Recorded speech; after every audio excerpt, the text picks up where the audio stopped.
back from that short break. You're still watching Checkpoint here with Darren and, of course, our guest, the PS from the Ministry of the ICT and National Guidance, Dr. Amina Zawedde. And before we went to the break, I talked about something to do with unemployment. And Doctor, this month we celebrate or commemorate the International Youth Day.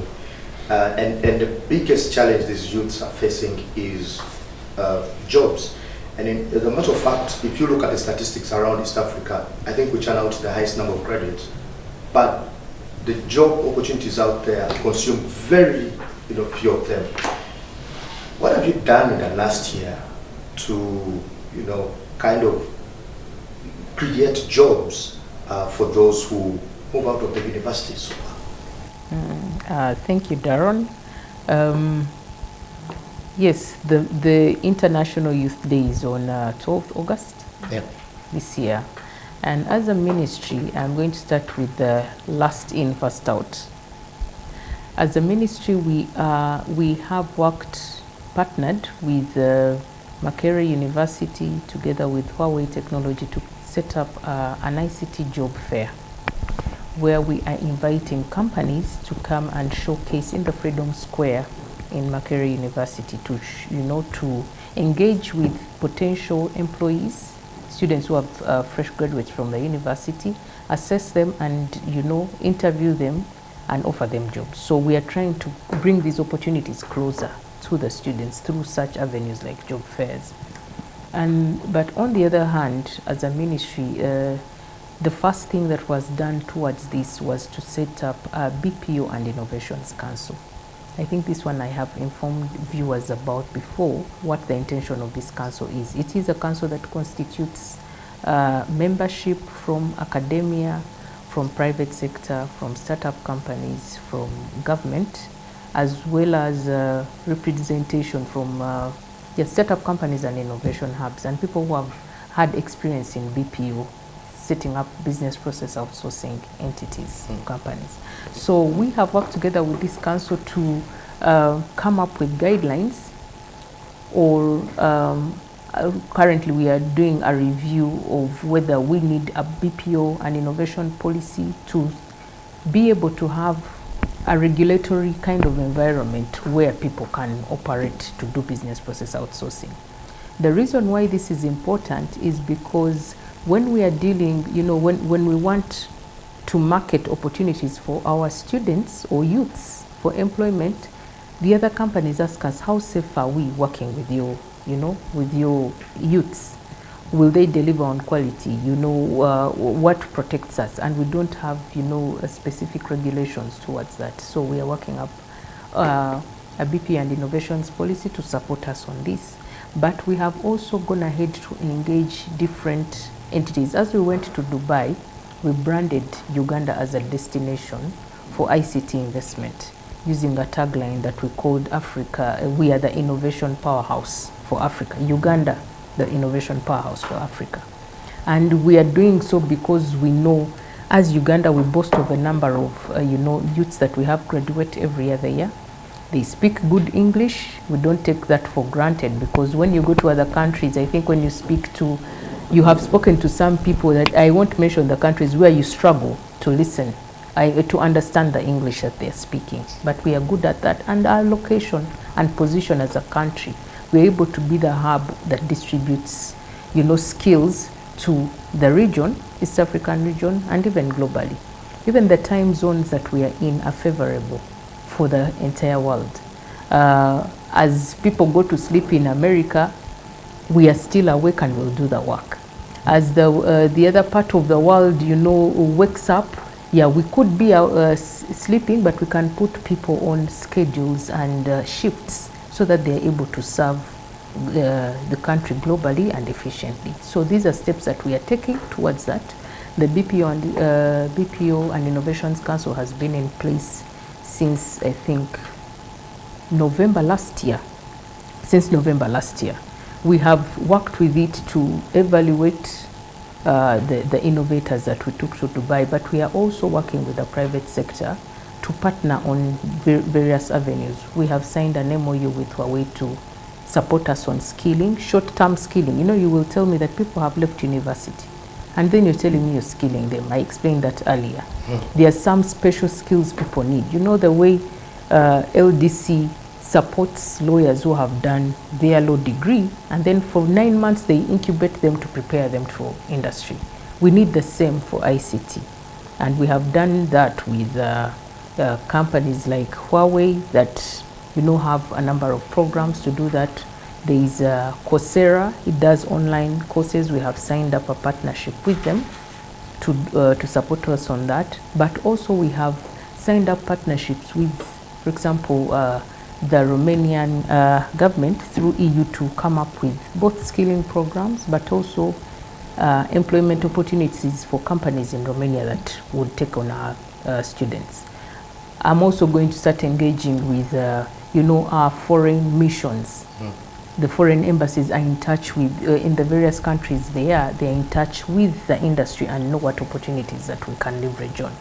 So it is still, we are organizing ourselves, and we'll be able to report on statistics. We've already, I think I already told you about this company in Vigo we took to Dubai for the expo that has now recruited 60 more people into its company. So the more exposure we get and, you know, branding that we make of our country, the more opportunities we shall bring closer.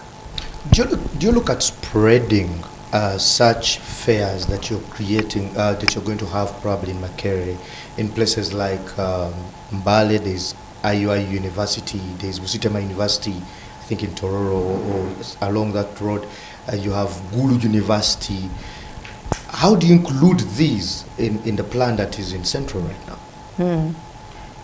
Well, absolutely yes. When we say this is the first of its kind, the ICT job fair is the first of its kind that we have done, and we are doing it with Makerere because we have done it with Makerere, not because Makerere is the only university that the ministry relates with. Yeah, but you know, Makerere is coincidentally marking its 100 years in existence as the oldest university in the region or south of the Sahara. So that is an opportunity we used to, you know, we say, okay, let us do this job fair with them. But we are planning to do such fairs across the country in different regions for the subsequent years. But then it doesn't mean that when we are in Makerere, people in IU do not participate. It's a job fair for everybody, not only Makerere students. It's for everyone. And probably in future we're going to be having it in open grounds, or maybe Kololo, you know, independence grounds, so that companies come and these youths or potential employees engage with them to take them on. Okay, fair enough. Maybe they now have hope. They will be waiting for that opportunity to go their direction there. But I want us to look at socio-economic development here. And I want to understand what steps you have taken to increase the penetration of ICT, the usage of ICT in socio-economic development in Uganda now. Darren, I thought I had answered that, but well, to what steps have we taken? I think further to the infrastructure I talked about that has been set up, and the increase of ICT uptake and connectivity through, you know, and I give thanks to our agency UCC that has been managing that space. We have also gone ahead to deliberately engage with private sector to support us in this, because we cannot as government work alone. And I mentioned earlier, government cannot work alone to solve all ICT related issues. ICT is a problem for everybody. It's a problem for you, for me, because ICT is a support tool. It supports you in communication, it supports people in agriculture, it supports people in health, and so many other sectors. So we have come up with these, you know, constant discussions that we have through the digital transformation program, where we get ideas on how we can plan and serve the nation better. That is one of them, you know, the constant engagements, and also this call upon the private sector. One of I think the success stories I can say is we have had, I think for the innovators we call upon, whether you go through, for example, those who went to Dubai or not, we have come up with a program to support them on building their entrepreneurial skills. And I think we are, MTN is going to partner with us on this and many others. In terms of the socio-economic transformation at large, the systems that we have set up in place help us improve so many things. They help us improve the efficiency of government business, the transparency, the, you know, when you have transparency, that means there's reduction on corruption tendencies because things are done online, you interact with machines and all that. And then, yeah, I think that's it. You know, talking of, you know, doing business online, there's great fear that people's information, because, you know, you're in a ministry that actually deals with mostly information. You're collecting data and so on and so forth. There's fear that people's data is actually not safe with ICT. In fact, at some point, people shunned the free Wi-Fi that the ministry had provided in Kampala. Said, "I know these guys, we see you." How do you how did you grow someone's confidence in the government that, look, as you give us your data, it is safe? You know, when you said people fear to use free Wi-Fi, I was kind of taken aback because people want to use, you know, internet all the time. So if they're given a free opportunity, why would they shun away? But anyway, we have, as a government, we have the data protection and privacy law that was passed in, is it 2020? Very recently, not so long ago, it's about 2 years old. So the data protection and privacy law protects people's information, is aimed at ensuring that we have protection of, you know, users' information. So that law backs us up. You know, when you go to any entity, even if it is out of this country, you have personal information captured everywhere. Your date of birth, your NIN, and so on and so forth. So this law ensures that, you know, when an entity takes up your personal information, it's not shareable to any entity without your knowledge or without your know. So that law is there to support us on this. The free Wi-Fi access points are aimed at ensuring that, you know, the public uses Wi-Fi to connect and be able to do business online. When you travel, I believe, if you've traveled, you go to, when you get to airports, there is free Wi-Fi. How come people connect to these, you know, free Wi-Fi hotspots but fear to connect to the Wi-Fi? The one in Kampala. But I don't think there is fear, because when you go for, back in the days before COVID lockdown, when you went to Nakasero market, for example, in the evening, you would find, you know, vendors and border people logged on to our free Wi-Fi hotspots, my UG, and, you know, updating their software and all that. So I don't think that statement is wholly correct. Maybe the concern that, okay, maybe because of the, you know, details that they're asking, fill in your name, your email, and that, what is your gender, that is what people feared. But that is common information, because also, as at the end of the day, we need to know who are using these hotspots. That is, data is an important asset for any institution, including government, for us to know who is doing that, so that we plan for the people. If we know that there are about 10,000 people using this Wi-Fi hotspot, and we know that that is a big number for that hotspot, then it will inform us to increase on the number of hotspots in that area. So that kind of, you know, small data should be something that people are willing to give, because at the end of the day, it helps us to plan. Without the data, we cannot be able to plan at all. So Daron, I'll just urge you to encourage our viewers out there, you know, that this information that is asked for is not information that is going to expose them. It is information that we use for planning purposes. The Wi-Fi hotspots are In the central business districts, in Kampala, they are in Entebbe, there is a list, I think on the NITA-U website, there is a list of these available Wi-Fi hotspots, and we are going to increase more of them as we expand connectivity across the country. All right, thank you so much, Doctor. I mean, it's been a ride of information, I would say. But do you have any last words for our viewers of Urban TV, for what they should expect, at least from the Ministry of ICT, maybe by the end of the year or by the end of 2026? Well, before I go to the viewers, I would like to take this opportunity to thank my team at the Ministry of ICT. Of course, all these milestones that we have achieved, and I cannot say achievements, it's not achievements because my term as Permanent Secretary is just beginning. 1 year down the road, I have some more years to account for. But the milestones we have achieved have not been done single-handedly. I am working with a team of able people at the ministry that I thank for this work. I also thank my fellow permanent secretaries because, you know, we share with them ideas and we're able to get to know what do we do, this is my challenge, what is yours. So the support from the various permanent secretaries cannot go unmentioned, as well as the support from my ministers.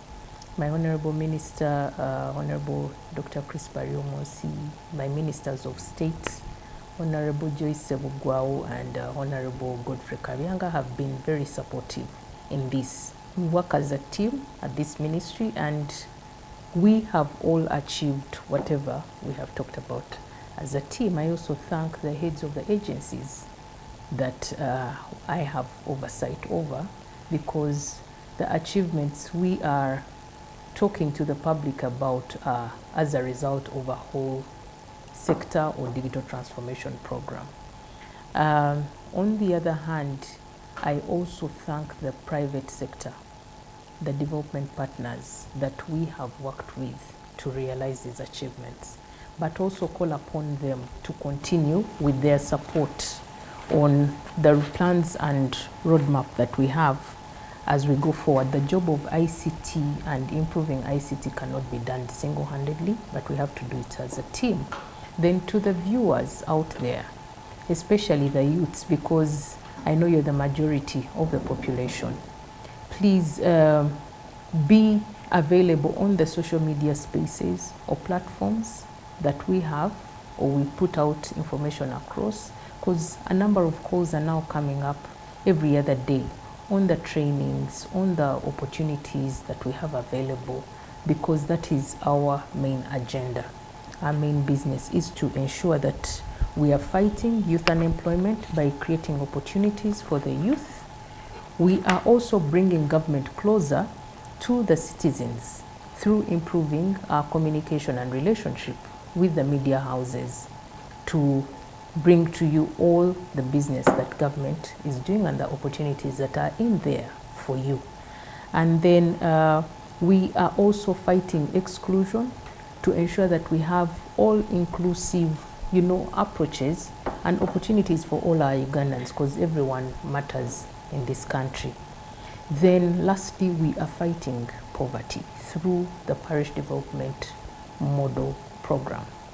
So this Parish Development Model Program, like I told you earlier, has a number of pillars, and the Ministry of ICT and National Guidance is leading on Pillar 6, which is the data collection pillar, or the Parish Development Management Information System pillar. So our people out there in the districts at parish level are collecting data to register all households to be able to inform the planning for this program. So when these data collectors come to your houses, please don't refuse to give them information. We have the data protection and privacy law to protect your information that we are collecting. Without this information, we cannot be able to plan for you. So please adhere to the exercise, and with that we shall together build this country and address the challenges that we have. Thank you. Thank you so much, Doctor. For you, the viewer, like she said, when the data collectors come, please don't chase them away. You've been watching Checkpoint, and I want to say thank you so much. We'll see you next week. Bye-bye.